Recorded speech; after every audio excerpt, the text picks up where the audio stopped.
Hey everybody, and welcome back to Lindsay's Little Library. So somehow it's the beginning of May. Not really sure where April went, but we're okay. I had a pretty decent reading month in April. I read 5 books. Not quite as much as I usually get to, but I mean, it is what it is. Not the worst thing in the world. There's a decent reason. There's 2 of these books that just took me a while to get through. One of them, the first one I'll actually talk about, was just the kind of book you just need to take your time with. Not in a bad way, just in a good, like, it's just meaty is how I'm thinking of describing it. And that one is A Gentleman in Moscow by Onearmed. This follows Count Alexander Rostov. In 1922, he's 30 years old, and he basically he's an aristocrat, he's a count, obviously, and the Bolsheviks put him on trial and basically sentence him to house arrest, and he has to stay at the Metropole, which is a really, really upscale grand hotel in Moscow. And he's stuck there. He cannot leave, but he's kind of okay with it. So he makes this little place within the hotel. He has his friends at the hotel. He has he's very routine, like very methodical, and we do certain things at certain times on certain days until there's a little wrench thrown in his little plan. So he becomes very good friends with this girl who's also living there. She ends up growing up and has a child of her own and ends up leaving the child in the care of the count for a while. And we go from there. And the relationship, not only with, and what's her name? I can never think of her name. The relationship with both of the girls and the count is just, it's so special. He turns into this parental figure for them, and they have quite the adventures. There's an incident that happens on the 4th floor that involves geese, and there's feathers, and there's this whole calamity. Oh my gosh. There are times it is so funny, and there are times it is heartbreaking, and it's times that it's just so sweet. Highly, highly encourage this book. Again, slow burn. I gave it 5 stars. It took me a while to get through. I couldn't just sit down and go through 50 pages in one sitting. I just had to take my time with it, and we had to just marinate for a little bit. So highly suggest. Amazing book. I loved this. 5 stars. Next one took me a little bit of time as well, and you wouldn't think so because it's not that big, but it's How the One-Armed Sister Sweeps Her House by Sherry Jones. This one I read for book club for my works book club in April. This one took me a little bit more time as well. I gave it 3 stars. It just didn't hit my expectations. Not that I know exactly what my expectations were exactly, but like the whole synopsis of kind of what happens very, very quickly in the beginning of the book. And then it kind of drags out for a while. Now it does follow Layla, and her grandmother tells her the story of the one-armed sister.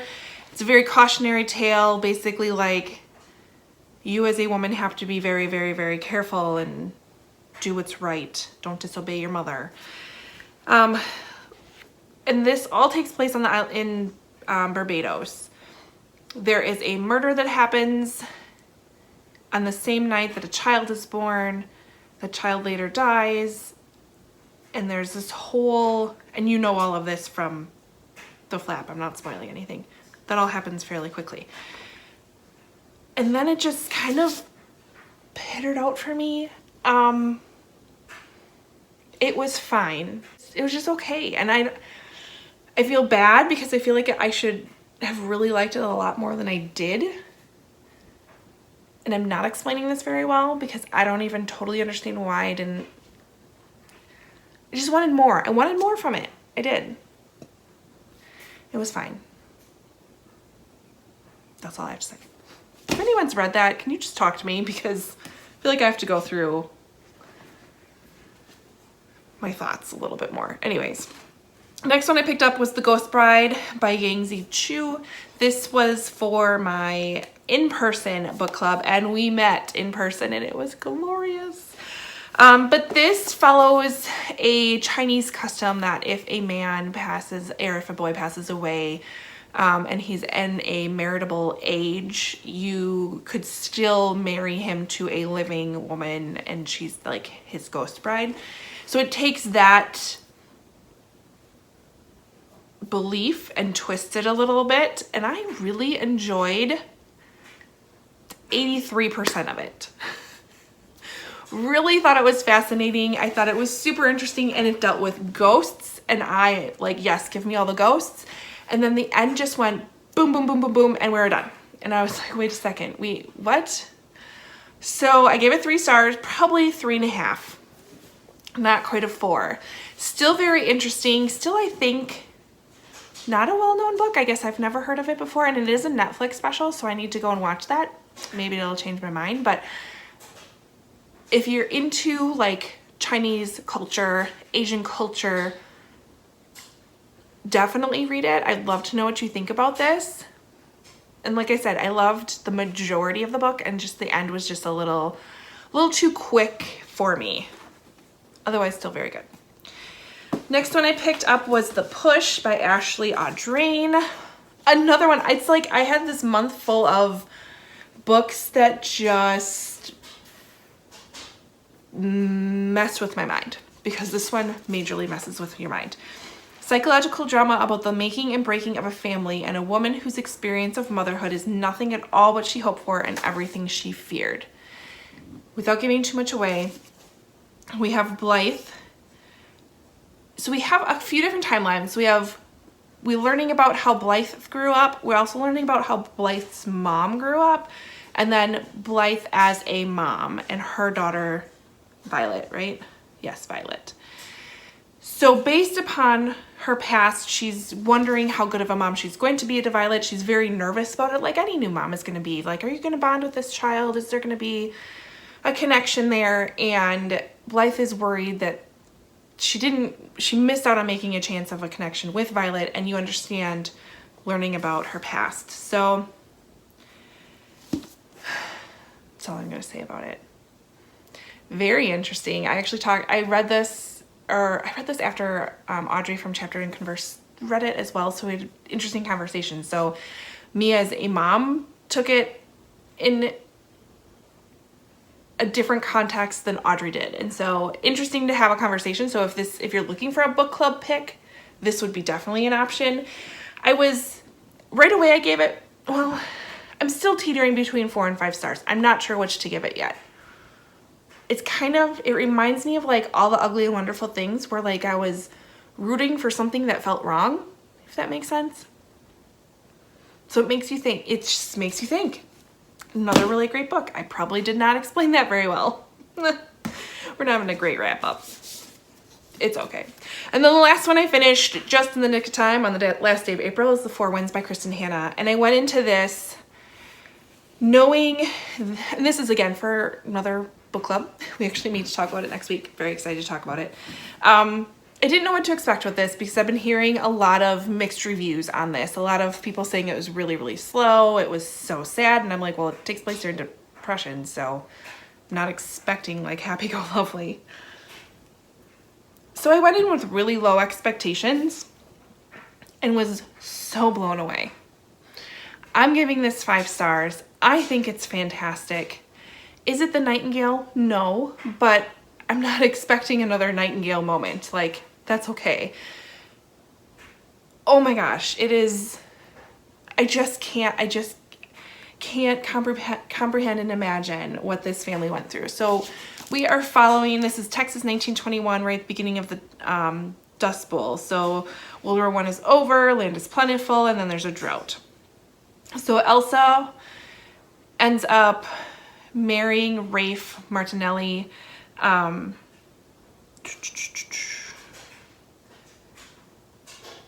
and ends up moving in with his family. I don't want to give anything away. So they met in 1921. Then we fast forward to 1934. So we're right in the midst of the Great Depression, midst of the dust storms over the Great Plains, and right in the midst of this big migration to California for better opportunities and a better life. So Elsa is there. She has 2 kids. She has to make a really difficult decision and ends up moving to California with those kids. And it is how it goes through how she has how she's surviving and what she's doing and the decisions she needs to make to protect herself, her children, her family. It is a journey. It's an epic journey, and I thought it was beautiful. I really, really loved it. It made me cry, and books don't always make me cry. So fantastic. I gave it 5 stars.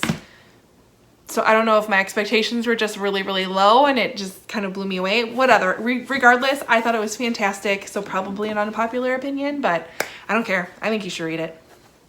So those were the 5 books that I read in April. So what's my plan for May? Couple things. Got a few things brewing here. I am in the midst of reading The Last House on Needless Street by Katrina Ward. Katrina Ward is how you say it. I don't have words for this. I